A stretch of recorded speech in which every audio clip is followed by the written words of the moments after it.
ఇక రైతులకు ఇచ్చినటువంటి మాటలు పూర్తిగా విస్మరించి రైతుల్ని దగా చేసింది, మమ్మల్ని రోడ్డున పడేసింది, మళ్ళీ అప్పుల పాలయ్యే విధంగా చేసింది అంటూ రాష్ట్ర రైతాంగం తీవ్రంగా ఆగ్రహం వ్యక్తం చేస్తోంది.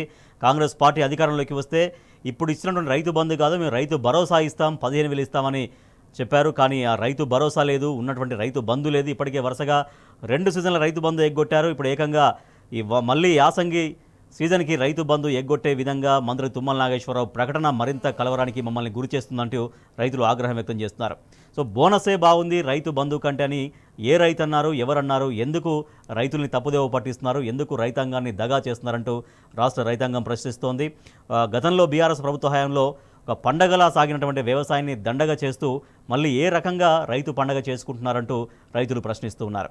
రైట్ రవికాంత్, సో వరంగల్ ఉమ్మడి జిల్లా వ్యాప్తంగా రైతు బంధు రాకపోవడం వల్ల రైతులు ఎట్లా ఇబ్బందులు పడ్డారు, మళ్ళీ అప్పుల బాట ఎట్లా పడుతున్నారు, అప్పుల బాట బట్టి కొంతమంది అనేక మంది రైతులు ఆత్మహత్య కూడా చేసుకున్నటువంటి పరిస్థితి మనం చూస్తున్నాం. సో వరంగల్ ఉమ్మడి జిల్లాలో ఇటువంటి ఘటనలు ఏం కనిపించినాయి ఇంతవరకు?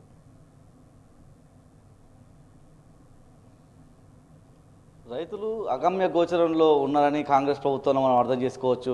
రాజేష్, పూర్తిగా మనం గమనించినట్లయితే గత యాసంగి సీజన్ నుంచి ఇప్పటి వరకు కూడా వచ్చే యాసంగి సీజన్కు సంబంధించి కూడా రైతాంగం తీవ్రమైనటువంటి ఇబ్బందికరమైన పరిస్థితుల మధ్య తమ వ్యవసాయాన్ని కొనసాగిస్తున్నారని మనం అర్థం చేసుకోవాల్సి ఉంటుంది. ముఖ్యంగా రైతు బంధు సాయం అందక ఒక్కొక్క రైతు కూడా ఏదైతే పంట పెట్టుబడి కోసం మళ్ళీ అప్పులు తెచ్చుకోవాల్సిన పరిస్థితి వచ్చింది. ఆ అప్పులు కూడా 3 నుంచి 5 పైసల వడ్డీ అంటూ ఉంటాము. 5% వడ్డీకి వాళ్ళ పంట పెట్టుబడి తీసుకొచ్చి పంటలు వేస్తున్న పరిస్థితిని మనం చూస్తూ ఉన్నాం. ముఖ్యంగా రైతాంగం పట్ల ఒక నిర్లక్ష్యమైన ధోరణితో ఇవాళ రాష్ట్ర ప్రభుత్వం ముందుకెళ్తుందని మనం అర్థం చేసుకోవచ్చు. ప్రకటనలకైతే రైతాంగాన్ని అంతా కూడా మేము మేలు చేస్తూ ఉన్నాం, రైతులనంతా కూడా వృద్ధిలోకి తీసుకొస్తున్నామని చెప్పి పేపర్ ప్రకటనల ద్వారా అదేవిధంగా రాజకీయ ప్రసంగాల్లో చెప్తున్నప్పటికీ క్షేత్రస్థాయిలో అవన్నీ కూడా శూన్యంగా కనిపిస్తూ ఉన్నాయి. ముఖ్యంగా ఇవాళ ఉమ్మడి వరంగల్ లాంటి జిల్లాలో 3 నుంచి 5% వడ్డీకి వాళ్ళు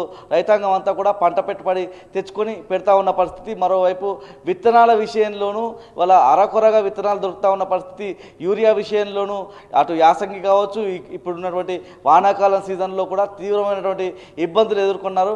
గతంలో ఒకనాడు కాంగ్రెస్ హయాంలో ఏవైతే చెప్పులను క్యూ లైన్లుగా పెట్టి యూరియా బస్తాలు తీసుకొచ్చుకున్నారో అవే పరిస్థితులు ఉమ్మడి వరంగల్ జిల్లాలో వానాకాలం సీజన్లో మనం అబ్జర్వ్ చేస్తే కనిపించింది. కొన్ని చోట్ల అయితే యూరియా బస్తాల కోసం బారులు తీరిన దుస్థితి ఈ వానాకాల సీజన్లో కనిపించింది. ముఖ్యంగా ఈసారి వర్షాల విషయంలోనూ ఎటువంటి స్పష్టమైనటువంటి ఒక విషయం రైతులకు చెప్పకపోవడం మూలంగా రైతాంగం అంతా ముందుగానే వానాకాల సీజన్కి సంబంధించినటువంటి విత్తనాలు విత్తుకున్నారు. ఆ విత్తనాలకు సంబంధించి పత్తి కావచ్చు, మిరప కావచ్చు, అవన్నీ కూడా ఎండిపోయిన పరిస్థితి, మురిగిపోయిన పరిస్థితుల్లో మరొకసారి ఆ విత్తనాలు అన్నీ తీసుకొచ్చి మళ్ళీ పెట్టుకున్న పరిస్థితి. అంటే అక్కడ డబుల్ ఖర్చు రైతులకైన పరిస్థితిని ఉమ్మడి వరంగల్ జిల్లాలో చూసిన పరిస్థితి. విత్తనాలు విత్తుకునే దగ్గర నుంచి మొదలుకొని పంటను అమ్ముకునే వరకు కూడా రైతాంగం అంతా కూడా తీవ్రమైనటువంటి ఇబ్బందులు ఎదుర్కొన్నారు. గత యాసంగి సీజన్కి సంబంధించి టార్పాలిన్లు అందుబాటులో లేకపోవడం వల్ల రాళ్ల వర్షం కురిసి రైతాంగం అంతా కూడా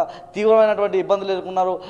పంట అంతా కూడా తడిసి ముద్దైన పరిస్థితుల్లో ఆ రైతాంగాన్ని ఆదుకోవడంలో కాంగ్రెస్ ప్రభుత్వం విఫలమైందని మనం అర్థం చేసుకోవాల్సి ఉంటుంది. వానాకాలం సీజన్లోనైనా ఏమన్నా ఇబ్బందులు ఎదురవుతే కాంగ్రెస్ ప్రభుత్వం తమను ఆదుకుంటుందని భావించినప్పటికీ ఆదుకోకపోగా ఏవైతే రైతు బంధు ఇచ్చామో ఆ రైతు బంధును రైతు భరోసాగా చేసి రైతుల అకౌంట్లలోకి వేసామని చెప్పుకుంటున్న పరిస్థితి. అయితే వాళ్ళకి ప్రకటనలు కూడా మనం చూసినట్లయితే రైతు బంధు అటు యాసంగి సీజన్లోనూ ఇచ్చాము, వానాకాలం సీజన్లోనూ ఇచ్చామని చెప్తా ఉన్న పరిస్థితి. రాష్ట్ర బడ్జెట్లోనూ రైతులకు సంబంధించి నిధులు కేటాయించి ఆ నిధులు ఎక్కడికి పోతా ఉన్నాయో కూడా అర్థం కాని పరిస్థితుల్లో ఇవాళ రైతాంగం అంతా కూడా ఉన్న పరిస్థితి. రుణమాఫీ కూడా పూర్తి చేశామని చెప్పిన పరిస్థితి, మరోవైపు కౌలు రైతులను కూడా ఆదుకుంటామన్న పరిస్థితి మనం చూస్తూ ఉన్నాము. ఉమ్మడి వరంగల్ జిల్లాలో రైతు ఆత్మహత్యలు కూడా ఇటీవలి కాలంలో కనిపించిన పరిస్థితి మనం స్పష్టంగా చూస్తూ ఉన్నాము. ఇక కొనుగోళ్ల విషయాన్ని మనం చూసినట్టయితే ధాన్యం అంటే వరి ధాన్యము అంతా కూడా ఇప్పుడు వడ్ల కళ్ళల వద్దే ఉన్న పరిస్థితి, అధికారులు పట్టించుకోవడం లేదు, అధికార పార్టీ కూడా పట్టించుకోని పరిస్థితి మనం స్పష్టంగా చూస్తూ ఉన్నాము. ప్రైవేట్ వ్యాపారులు ఇటు విజయవాడ నుంచి, గుంటూరు నుంచి, ఇటు కర్ణాటక రాష్ట్రాల నుంచి తెలంగాణ రైతులు పండించినటువంటి ధాన్యాన్ని మొత్తం తీసుకువెళ్తున్న పరిస్థితి స్పష్టంగా గమనిస్తూ ఉన్నాము. ఇటీవల వర్షానికి సంబంధించినటువంటి సూచనలు కూడా వస్తూ ఉన్నాయి. అయినా టార్పాలిన్లు అందజేయడంలో కావచ్చు, రైతుల దగ్గర నుంచి త్వరితగతిన పంట సేకరణ విషయంలో వాళ్ళ రాష్ట్ర ప్రభుత్వం పూర్తి నిర్లక్ష్యంగా వహిస్తుందని మనం అర్థం చేసుకోవాల్సి ఉంటుంది. ఉమ్మడి వరంగల్ జిల్లాలో ఇటు మిరప కావచ్చు, పత్తి కావచ్చు అధిక సంఖ్యలో పండుతూ ఉంటుంది.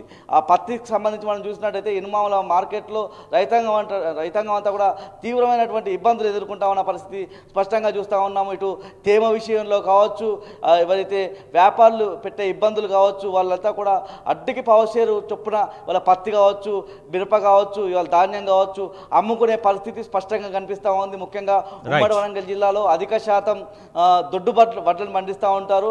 ముఖ్యంగా కాంగ్రెస్ ప్రభుత్వం అధికారంలోకి వచ్చే ముందు రైతులందరికీ కూడా ఏ పంట వేసినా అందిస్తామని చెప్పి, ఏదైతే బోనస్ అందిస్తామని చెప్పి స్పష్టమైన ప్రకటన చేసి వాళ్ళ దొడ్డు వడ్లకు కాదు సన్న వడ్లకే అందిస్తామన్నటువంటి అంశం పట్ల రవికాంత్ వంశీక మెలిక పెట్టారు. రవికాంత్ చెప్తున్నట్టుగా మెలిక పెట్టారు బోనస్ విషయంలో. అదొకటి, రైతు బంధు పూర్తిగా ఎగ్గొట్టే ప్రయత్నం ఒకటి జరుగుతుంది. తర్వాత ధాన్యం కొనుగోలు కూడా ప్రాపర్గా జరగకపోవడంతో రైతులు చాలా ఇబ్బందులు పడ్డారు. సో